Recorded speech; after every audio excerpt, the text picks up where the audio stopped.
Just before I start, Huh? I You should connect the am mic. Brother Cornelius Okechuwao, a Redemptorist missionary. I'll be your MC together with my brother here, Masaka, I should give the mic to the of the Salesian community.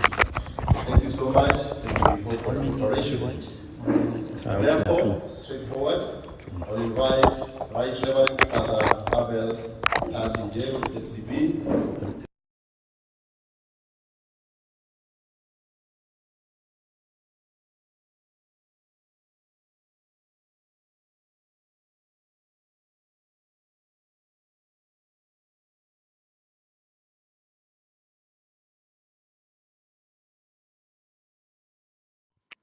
Yes.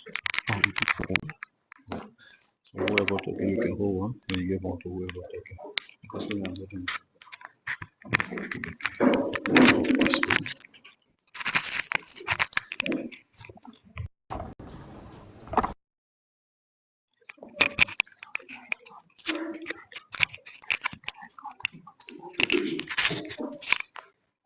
We are in the presence of God, and we want to begin from where He wants and to go with this symposium to where He will direct us, aware also that, as His Son told us, without Him we can do nothing. So I will invite you in great honor to this great God to arise.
Ladies and gentlemen, pilgrims of hope, Together in prayer, together in prayer, pilgrims of hope.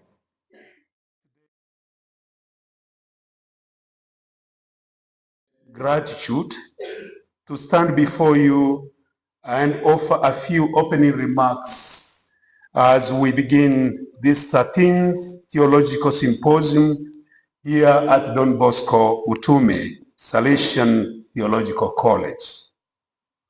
I wish to thank the organizing committee for granting me this privilege to open what promises to be deeply enriching and faith-anchored encounter of minds and hearts. I also extend my heartfelt appreciation to our guest speakers of the day, the resource persons and participants who have gathered to reflect on this very important theme, namely Pilgrims of Hope as the Exodus mission of the Mother Church in Africa.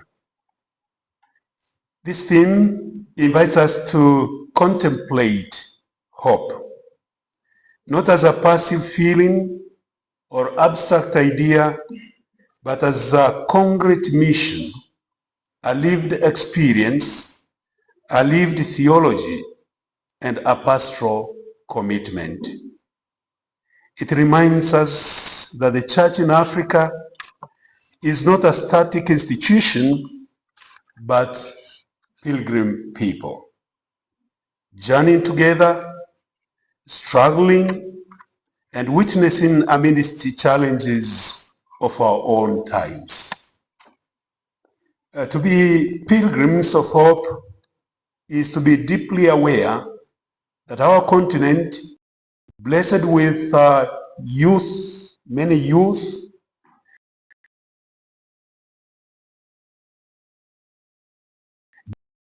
deep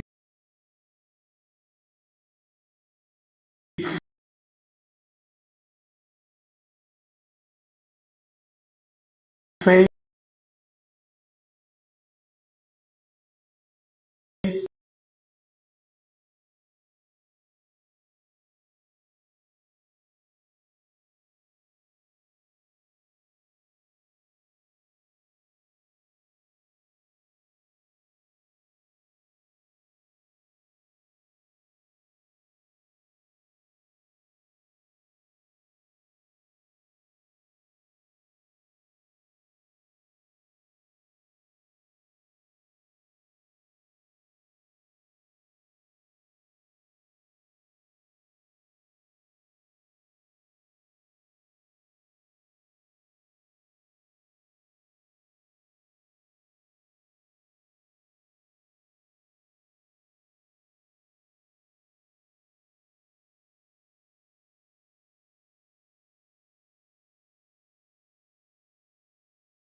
and sometimes undermined by modern pressures.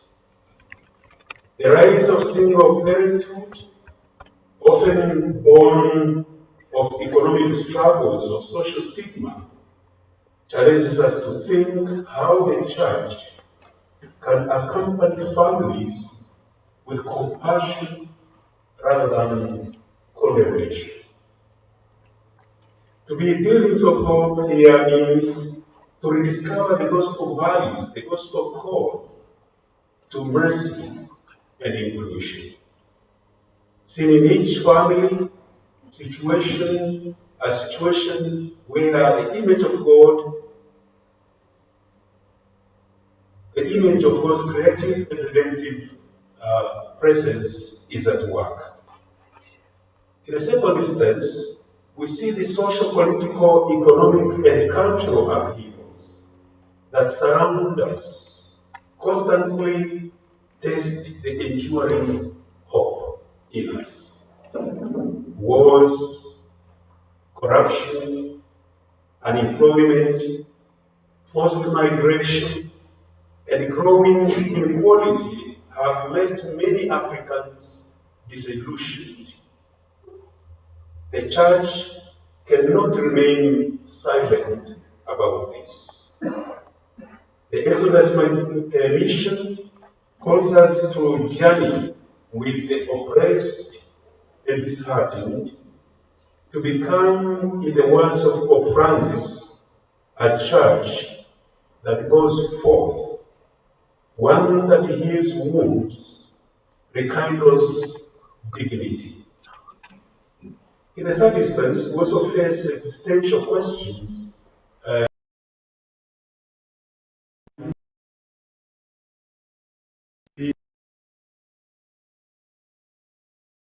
Demographic of our continent live in a world of rapid technological change.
We are yes. The for the mother from them.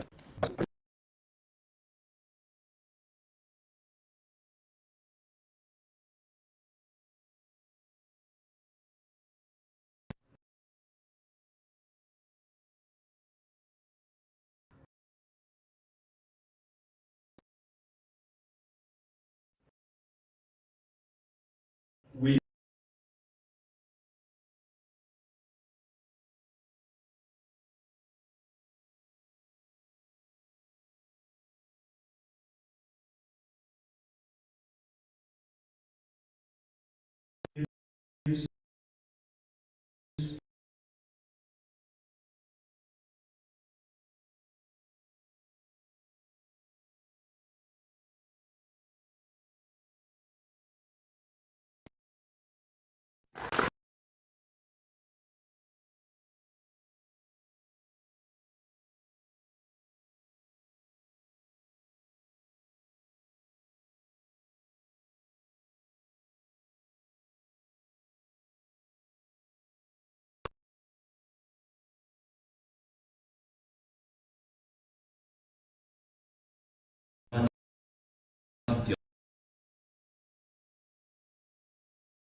wisdom, faith, and deep love for the church and Africa.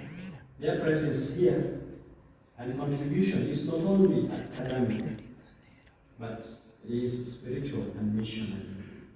We are gathered not simply to listen, but to discern, to be renewed, and to continue walking as pilgrims of hope, called to be builders of peace, unity, and Christian witness in our communities and continent. And it's a good coincidence that also today we are celebrating All Saints Day. And it is this that makes us say. We entrust this day, dear friends, to Mary, help of Christians, and to Don Bosco, who taught us to educate and evangelize with joy, zeal, and pastoral charity, believing always in the seed of goodness God plants in every person. May the Holy Spirit, through the intercession of all the saints, guide our reflection, strengthen our resolve, and send us forth as credible witness of hope in Africa and beyond. And with this, dear friends, I take this opportunity to declare open this symposium, the 13th Theological Symposium here at Don Bosco Theological College. Thank you.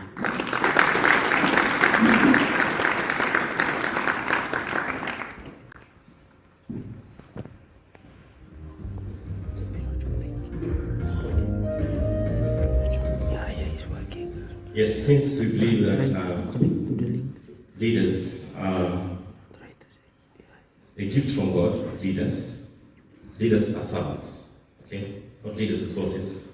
We believe that they are gifts from God, and therefore we want to appreciate Father David in a rainy form. Rain is a sign of blessing, okay? So we shall go until the way it rains increases, okay? So, 1. Add the rain 2, add the rain 3, add the rain 4, add the rain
holistically.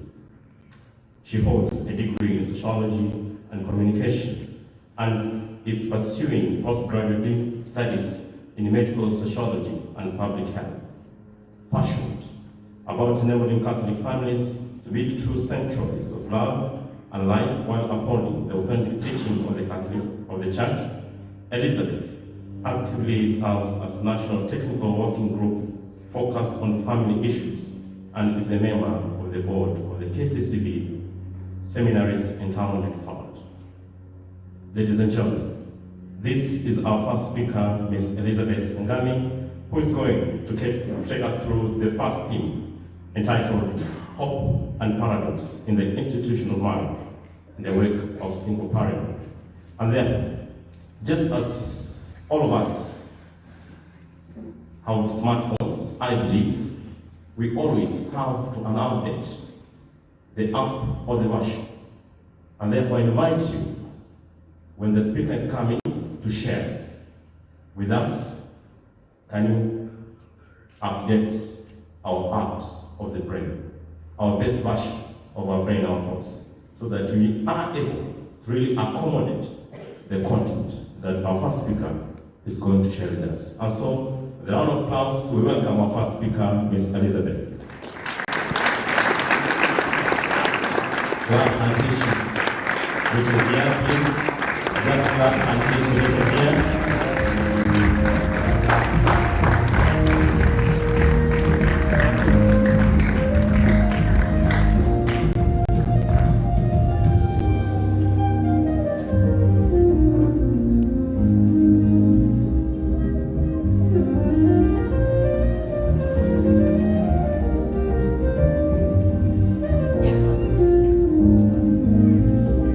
Camera here. Yeah, yeah. Here. To capture the Like who are having the stand of that kind here. yeah. It will be better. It tells Sangha to connect also. What is doing is something. Otherwise, you connect this one and I'll stay here. This one is not connected. No. The around the one now.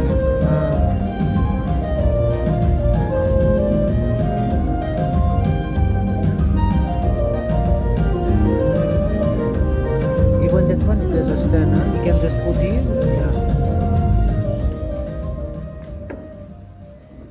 God is good All the time. all the time.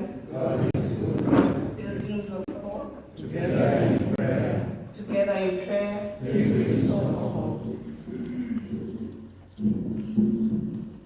Thank you very much for having me.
and accompaniment to strengthen this institution of marriage.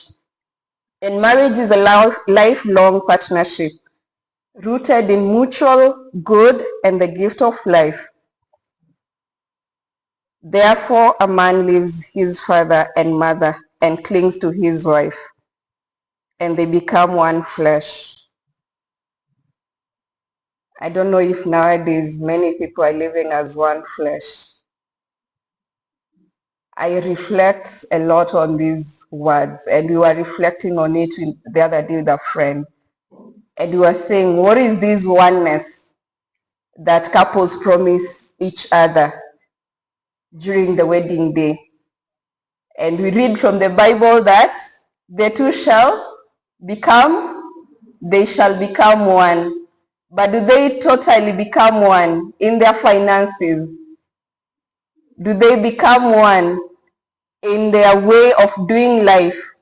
Do they share the same values? Do they share the same vision in terms of where they want to be?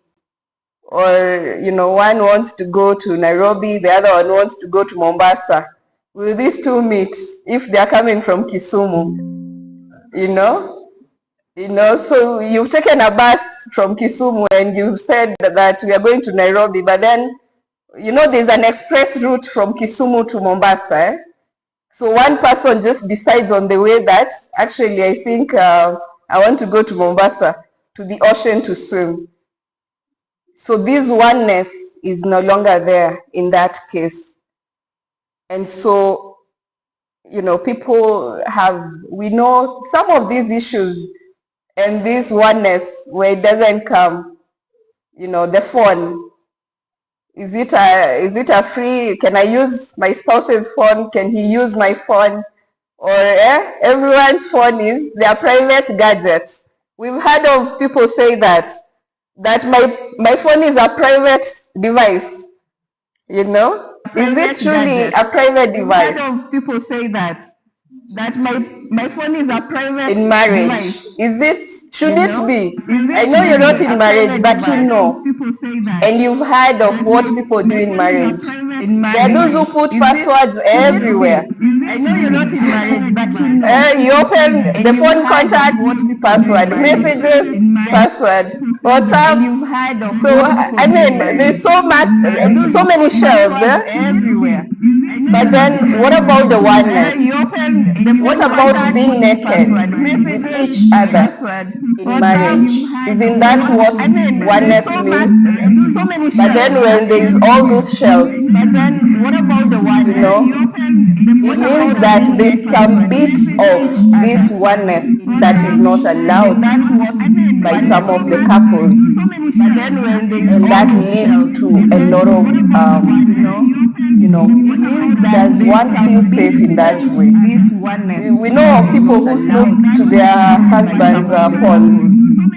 We've heard of those, when the husband goes to take shower, the wife sneaks in very fast to look at what is there, who he has been chatting with, who he called that day. And sometimes the children see and they ask, Mom, kwa nini unachukulia simu ya daddy? Because, why are you snooping to dad's phone? Because sometimes they do that, and when the father is coming back, they quickly return it. And children seeing such things, they do see. Why are you snooping to dad's phone? From the beginning, marriage is presented as a divine institution. It was willed by God as a union of a man and a woman. And we know the threats that we are facing nowadays. Are we seeing opposite of this? Have we seen the opposite of this? Are we seeing unions of same gender? Man and man, woman and woman. And sometimes they even go to an extent of having a child. From where? Where are they getting a child? And they already oppose to the procreation. Sometimes they even go to an extent of having a child. This union of a man and a woman is something really we have to insist on. Because if we don't see that, then we shall continue to see a lot of singlehood. We will see, people choosing to just be single because they know that, in these unions, I hear that sometimes they choose free, you're free to be with whoever you want. So yes, they are, I don't even know whether to call them a couple, but yes, they are a couple, but they're not married. They're just in a union, right? Because you know what marriage is. We know what marriage is. And by definition of marriage, you know that all of us cannot say that we have same-sex marriage. We will only talk of same-sex unions because they are not marriage, because God instituted marriage between man and a woman. Marriage forms the foundation of family and society, and it is a lifelong commitment marked by faithfulness. Faithfulness. Is it happening nowadays? There is a lot of infidelity in marriage for some couples who choose when things are difficult, instead of me sticking with my wife or my husband, I go and look for a safe corner out there. I go and look for someone else to share, the challenges, or to share, about the problems that you're going through, to share about the beauty or the successes that I have, but I don't share the same with my spouse. And to be creating, more relationships out there than inside.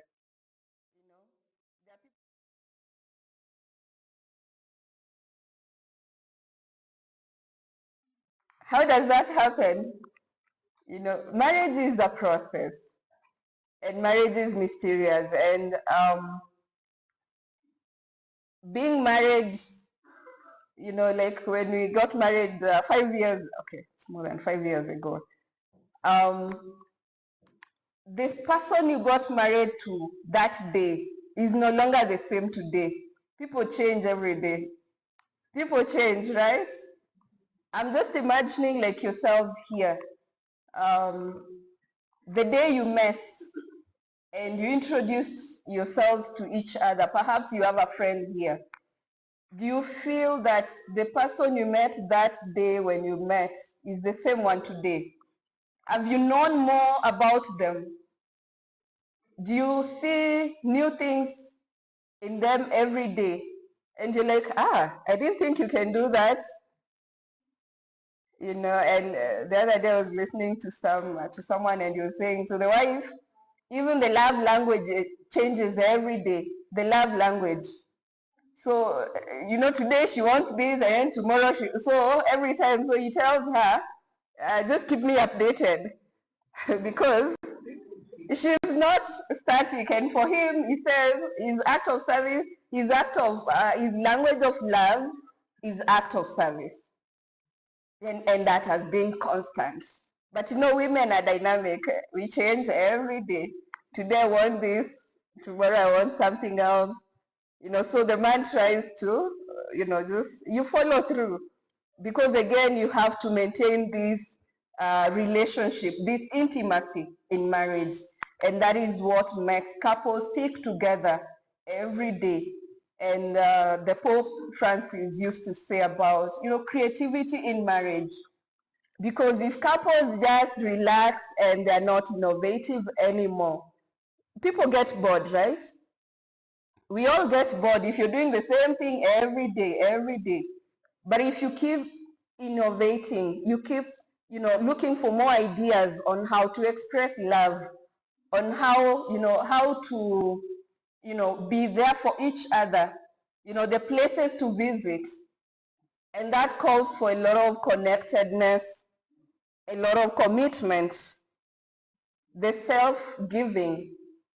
If someone is holding something, withholding, do they allow themselves to be known by others? You can imagine here, maybe it's your classmate, and they're always very reserved. How easy is it for you to know that person or to interact with them? Is it easy? You can imagine someone who doesn't talk and they don't tell you, when they're in problem, when they're not in problem, when they're happy, when they're not happy. Can you know that person? It is not easy. But when there's that self-giving, then you allow the other person to come into your world and to understand who are you and what makes you happy, and especially in the context of marriage. And that is why we've had, I don't know if we've heard of this, we have couples who are they're married, yes, but they're living like single people. They are married but they are single at the same time. Is it possible? Do you think it's possible? Is it possible? There's someone who says no. It's possible. Imagine if you've enclosed yourself in your own world and we come to the house, I go to my bedroom and he goes to his bedroom, and we wake up in the morning, I take my car, go to work, and he does the same. Aren't we single and living together, sharing the same roof? So even this singlehood that we are talking about, is it just for those who have self-proclaimed, and we can see that they've not entered the institution of marriage?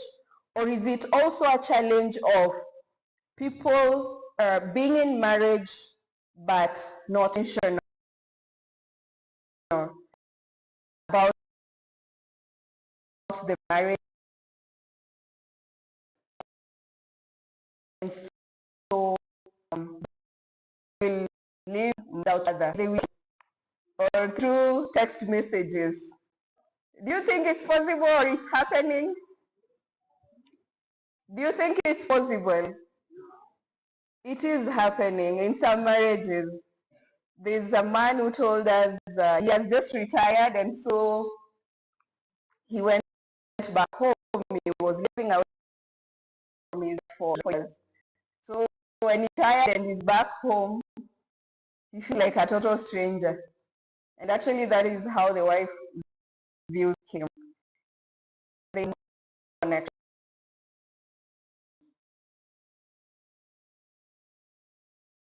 They have connection. So they in the home, he'll just leave a note to her. I am going to place this in the end. They've been doing this for some time now, and this is an old couple. You can imagine what harm that does. Can you imagine that life where you're living with someone and this is actually your spouse, not just your classmate or your colleague, but this is your spouse? And so what happens such that people will get to that level of not being able to stay connected, and now they're living as single people, even though in marriage? Do people intentionally maintain that connection? I always challenge people who live far away from each other, and especially because of work. You have to maintain that relationship. Just imagine yourself being here and you don't call people at home, and you say, I know there are those who don't have phones, and you go for like 10 years without calling your parents or your siblings, and so one day you just appear. How would it be? Will they, if you used to be very close, will that closeness still be there? They will have so many questions. What did I do to this person? How has she been? Is it that was she? There are so many questions that go in. And so people in marriage sometimes, when they're far away from each other, they do not maintain that connectedness. And what are those things that maintain that connectedness? One of them is communication. So whether I'm here this morning and my people are on the other side of the world, if you just make that phone call, it helps. And nowadays we even have WhatsApp. People can video call, they can chat, they can, so being present to each other's life intentionally. Because again, people give a lot of excuse. Oh, I was so busy. Oh, work. I didn't have money to come home. And there's just something we normally say, and especially in marriage. Yes, the spouse is working far away from home, and he will send money, and he will send everything. But there's just one thing that he can never send. And we know what that is in the context of marriage. We know what it is. I can see you already know what it is.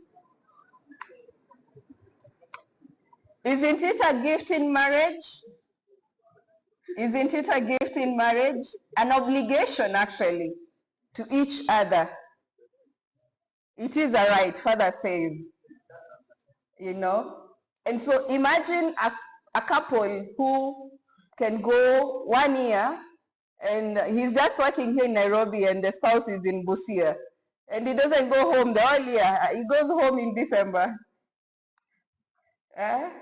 You can imagine that. And there are spouses who live like that. We understand circumstances that can lead to that, like maybe he's in military, and so he cannot go home every now and then. But couples have to make an effort so that you're not single. I mean, even at work, I normally tell my colleagues, those who live far from their spouses, it's like you're single but married. I mean, look at men who live far away from their spouses. He just eats outside, mama fua. I mean, everything. He sources out every service that he wants, like someone to wash their clothes, someone to cook for them, or if he can't cook, or he'll go buying food from outside. And the intentionality of uniting every now and then. You need to get the simple sacrifices that we talk about. Someone can say, I will deny myself this month, this, so that I save prayer to go home in 2 months, to just go and do with my family. But then you have now the challenges of those are willing to gather back their feelings. So we can talk about so many concepts in the Bible, in the church doctrine, in the magisterium. We can talk about so much about how God created marriage to be as a beautiful institution that should be cherished, that should be nurtured, and how do we nurture that institution. But then in addition to all that, and despite how good we know that marriage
As I mentioned, we have the marriage preparation guidelines. And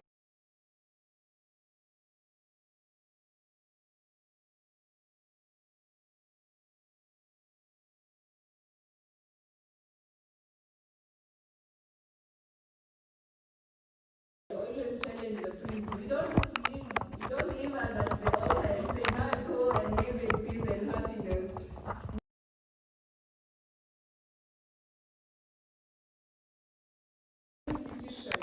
These are people who used to live separate and now they've come together, and there's responsibility, and there's even children on the way. How do we change that of marriage?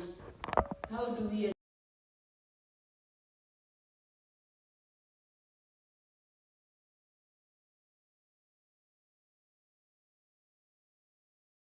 from ages 0 to 18?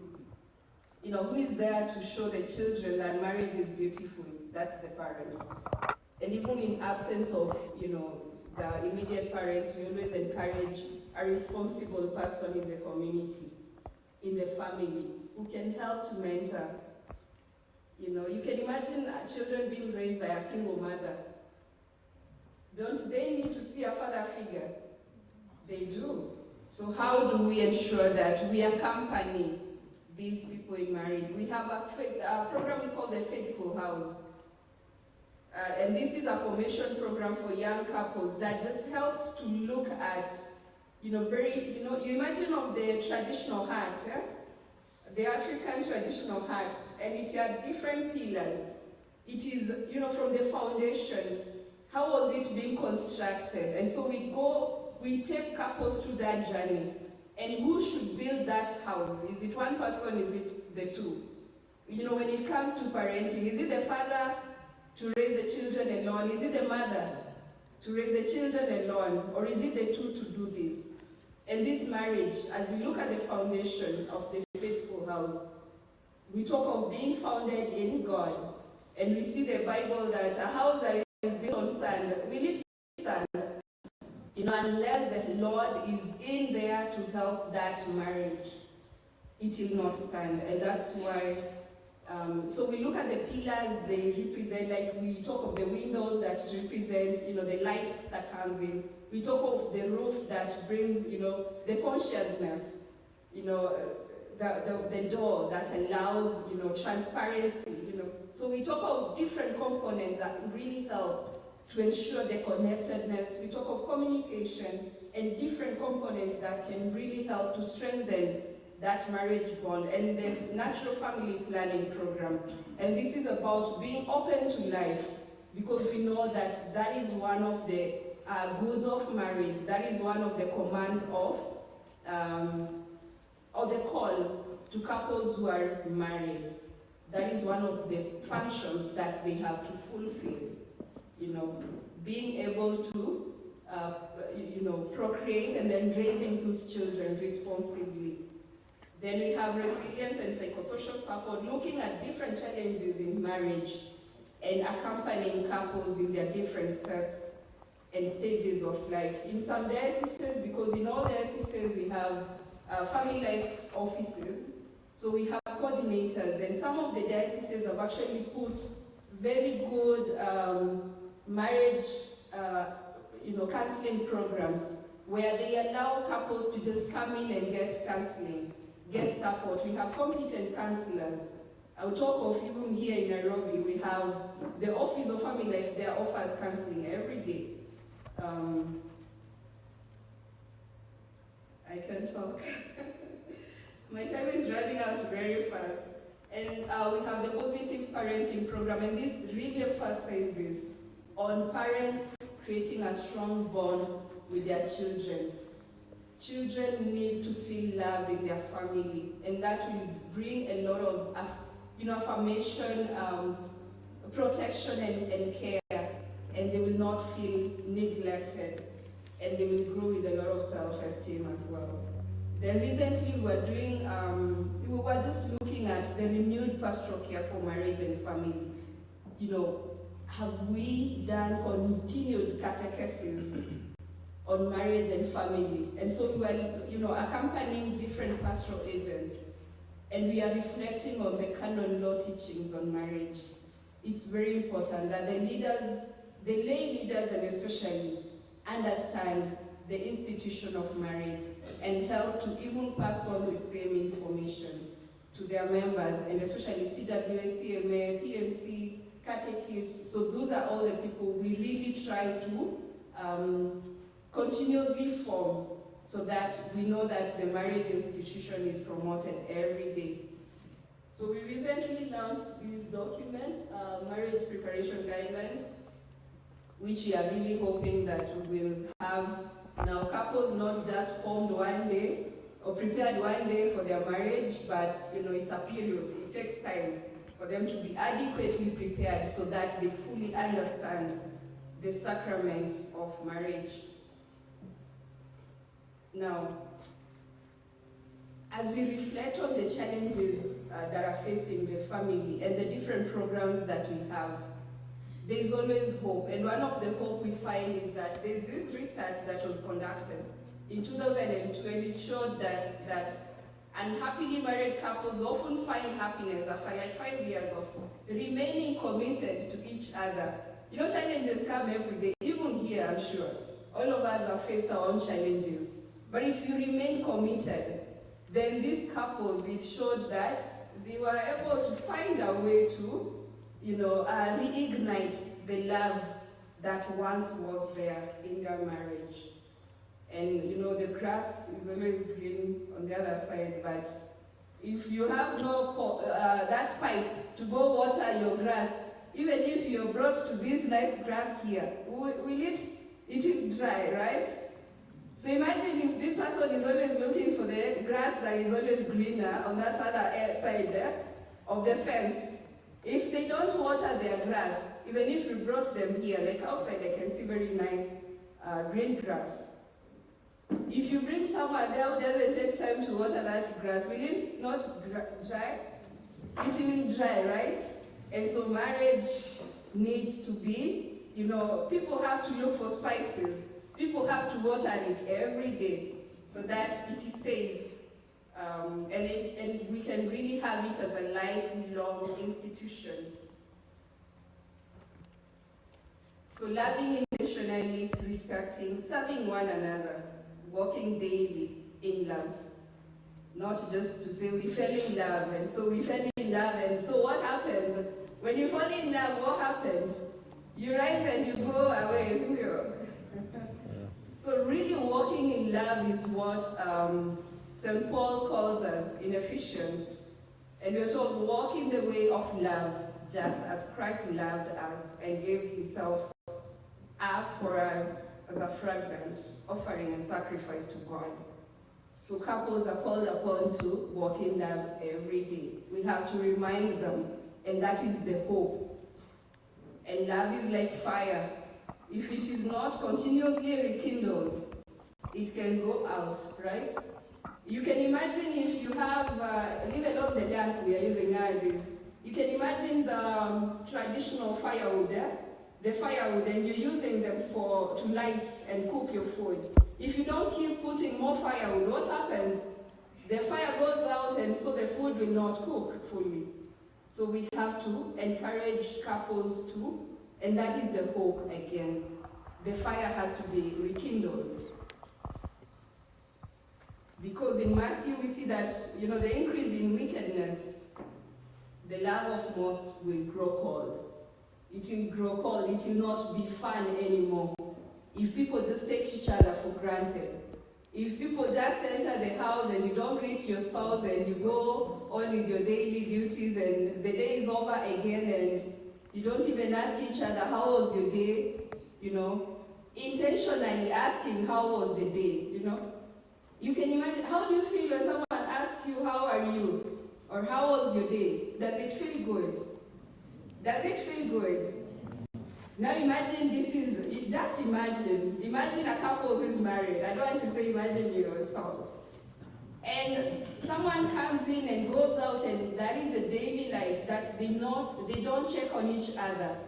Doesn't it become lonely? It does. It becomes lonely and it becomes, you start to feel like there's something missing. And this has become very cold now, you know. The sacrament of reconciliation, you know, striving to forgive and to seek forgiveness with humility, communication with love, putting on the gloves, especially during conflict. You know, we are told to put some gloves. Don't just call it the way it is. And in marriage, we normally encourage couples to use the I feel statement. And you know, when you say, this is how I feel, it brings the other person closer to you, right? As opposed to if you say, you know, you did ABCD and you left and you forgot everything I told you to do. I sent you to buy for me this and you always forget it. Someone was saying actually 2 vocabularies that shouldn't be in marriage. Always and never. Always and never. You know, when you're criticizing each other and you say, you always forget, you never do this for me, you never buy me flowers, you never take off your shoes when you're entering the house. That is a big problem for men, I know. So you never take off your shoes. But this man, once in a while, he takes off his shoes. So is it never? It is not never, because once in a while, they take off their shoes. And so, you know, just saying, I feel, you know, I would feel appreciated if you came home early, you know, or if you told me that you're going to be late, I would feel, I feel unhappy when you don't tell me that you're going to be late. I feel that this food would have been sweeter if you put less salt. You know, food, there's a way salt just falls into the food, a lot of it. Isn't it? We know women, right? You're cooking and your intention was not to put a lot of salt, but it happened. You just find that the food is very salty. And so what does the husband say? You always cook bad food, you know? But you don't always cook bad food. Sometimes the food is very sweet. So love bears all things, it believes all things, and hopes all things. We have the call that comes from God himself, and this is for John Paul II. He says that this love comes from God himself, who created man in his own image and likeness, precisely as man and woman, and are called to young people to set out on the path of married vocation, which means to learn marriage, married love day by day, year by year.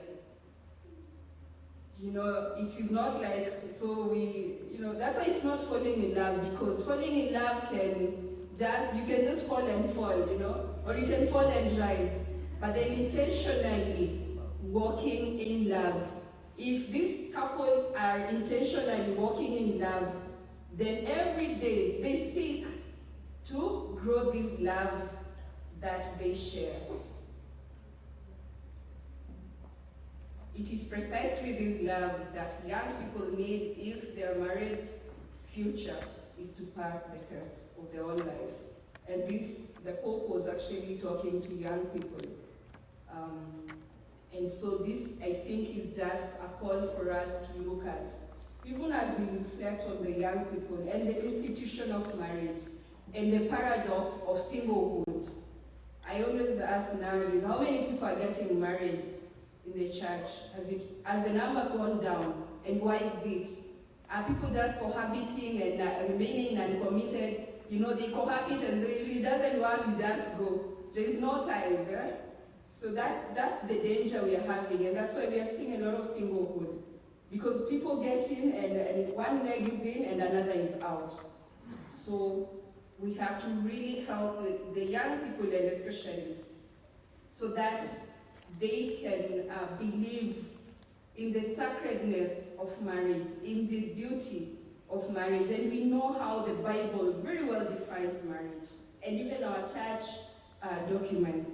So how do we bring out that message, well packaged, for the young people, but then not just the message, but let them also listen to couples who are older, who have been living in this marriage, who have lived and passed this test of time in terms of, challenges come and they go and they continue to remain united. So it is our duty to bring the hope that is safe to see. And our theme for this year as a marriage and family ministry office was Families as Pilgrims of Hope. And we are also now talking of married couples as pilgrims of hope. We are talking of us as pastoral agents as pilgrims of hope, so that the beauty that we see that God intended marriage to be, we can witness it.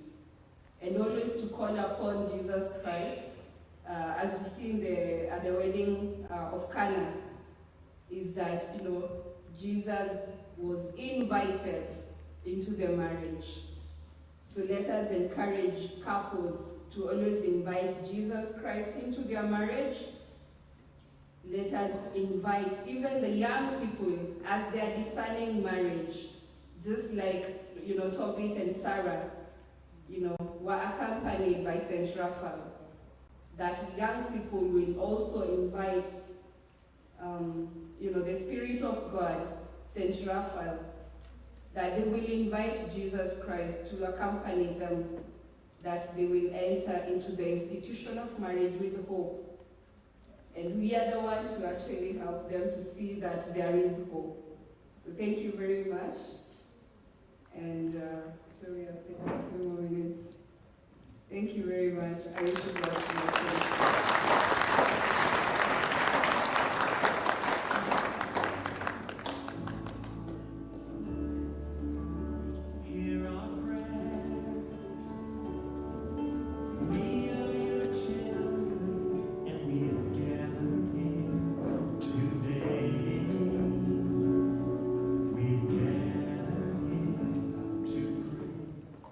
Deep thoughts there on the institution of marriage, right? And I think the foundation, or to summarize everything, is that we as agents or pastoral agents need to continually give pastoral care to the people who are getting into this institution. And as she was sharing about her grandparents, just reminded me of a clip that I was watching yesterday. A young man got married and went to his parents, who had lived almost 30 years in marriage. And he was wondering, how can I remain happy in my marriage just as you are? And finally, the parents told him that for you to remain happy, that's the father. Every time you have a situation with your wife, the first thing that comes to your mind, never say it. You'll be divorced. The second thing that comes to your mind, never say it. You'll sleep on the couch. Say the third thing. So one day as they were traveling to Texas, the wife packed food in a cooler and they took off. So on the way, the wife wanted to give their child the food. When you open the cooler, the food had melted. And the wife was like, how come the food has melted? When the husband watched, he saw that the wife didn't put ice in the cooler. And he said, you didn't put ice in that cooler. And the wife said, but it's a cooler. So the first thing that came to this man's mind was, that is the dumbest thing I've ever had in the whole of my life. But he didn't say it, because that journey could have ended, yeah? So the third thing he said is that, I think the cooler is broken. Without how that journey started. I don't know if that also make our marriages survive in the long run. But nevertheless, we thank you. And for that matter, being that marriage is one of the longest institutions ever to be instituted, I want us to give her a clap in the Moi way. Moi survived for a very long time, right? You know the Nyayo club? The 3 Heart Club?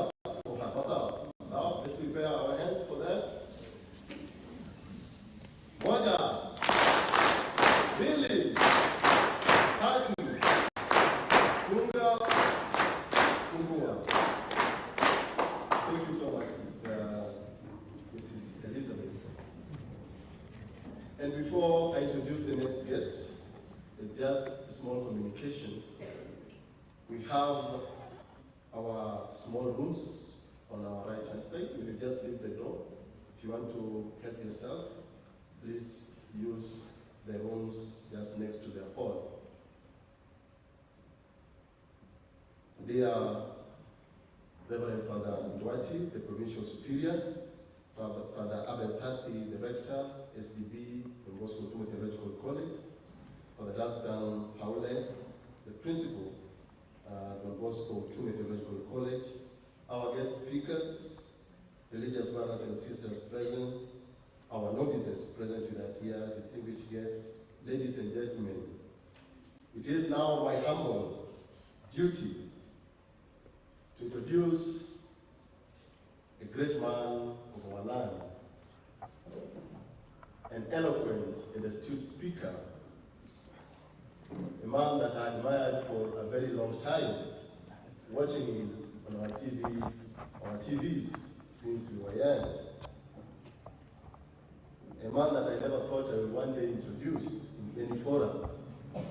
But I thank God for today that I'm standing here to introduce Dr. Barak Muluka, PhD, a seasoned publisher, publishing editor, a strategic and political communications and leadership communications consultant.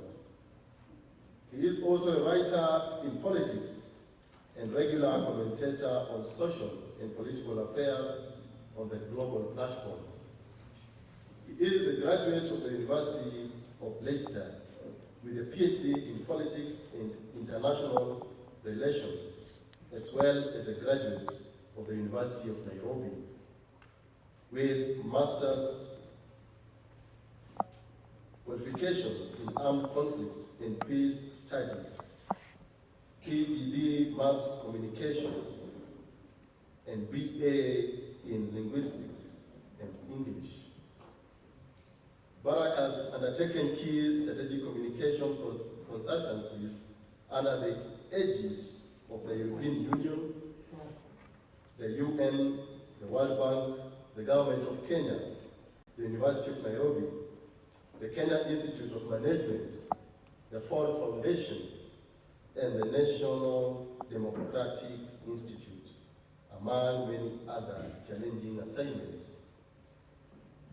Barak's career objective is to make outstanding contribution to a peaceful, fair, and just world through research and processing, packaging, and dissemination of appropriate information.